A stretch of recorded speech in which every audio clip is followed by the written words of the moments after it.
Thinking inspired में आपका स्वागत है। बुद्ध की शिक्षाएं अक्सर मन की शांति और नियंत्रण के बारे में गहराई से अंतर्दृष्टि देती है। यहाँ एक कहानी है जो इस विषय पर रोशनी डालती है। डस्ट, डर। कहानी अशांत मन। प्राचीन समय की बात है।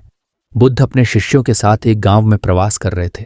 गांव के लोग बुद्ध के प्रवचनों से बहुत प्रभावित थे और उनकी शिक्षाओं को सुनने के लिए हमेशा उत्सुक रहते थे। एक दिन गांव का एक युवक बुद्ध के पास आया।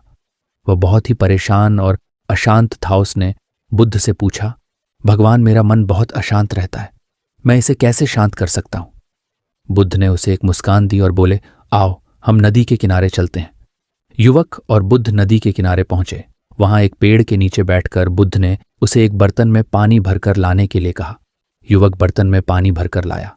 बुद्ध ने कहा, अब इस बर्तन को अच्छे से हिला दो। युवक ने ऐसा ही किया। बर्तन का पानी हिलने से गंदला हो गया। बुद्ध ने फिर कहा, अब इसे कुछ देर के लिए शांत रखो और ध्यान से देखो। युवक ने बर्तन को शांत रखा और कुछ समय बाद बर्तन का पानी साफ हो गया और गंदगी नीचे बैठ गई। बुद्ध ने पूछा, क्या तुमने देखा कि पानी कैसे साफ हो गया? युवक ने उत्तर दिया, हाँ भगवान, जब मैंने इसे हिलाना बंद कर दिया तो पानी साफ हो गया।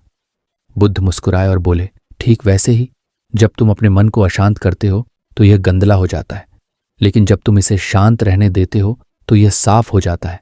मन को शांत रखने के लिए ध्यान और संयम की आवश्यकता होती है। युवक ने पूछा, लेकिन भगवान, जब मेरे मन में विचार आते हैं तो मैं उन्हें कैसे रोकूं? बुद्ध ने उत्तर दिया, विचारों को रोकने की जरूरत नहीं है, बस उन्हें आने दो और जाने दो, जैसे बादल आसमान में आते हैं और चले जाते हैं। ध्यान के माध्यम से तुम अपने मन को शांत करने का अभ्यास कर सकते हो। जब तुम ध्यान में बैठते हो तो अपने श्वास पर ध्यान केंद्रित करो। जब भी तुम्हारा मन भटकता है, इसे धीरे से वापस श्वास पर लाओ। युवक ने बुद्ध के निर्देशों का पालन किया और कुछ समय बाद उसने अपने मन की शांति पाई। उसने अनुभव किया कि वास्तव में मन को नियंत्रित करना कठिन नहीं था, बस उसे सही दिशा और धैर्य की आवश्यकता थी। निष्कर्ष, इस कहानी से हम यह सीखते हैं कि मन को शांत रखने के लिए बुद्ध की शिक्षाएं हमें सिखाती हैं कि अशांत मन को शांत करने के लिए हमें ध्यान, संयम और धैर्य की आवश्यकता होती है। विचारों को आने और जाने देना चाहिए और अपने श्वास पर ध्यान केंद्रित करना चाहिए। यह प्रक्रिया धीरे धीरे हमें मानसिक शांति और संतुलन प्रदान करती है।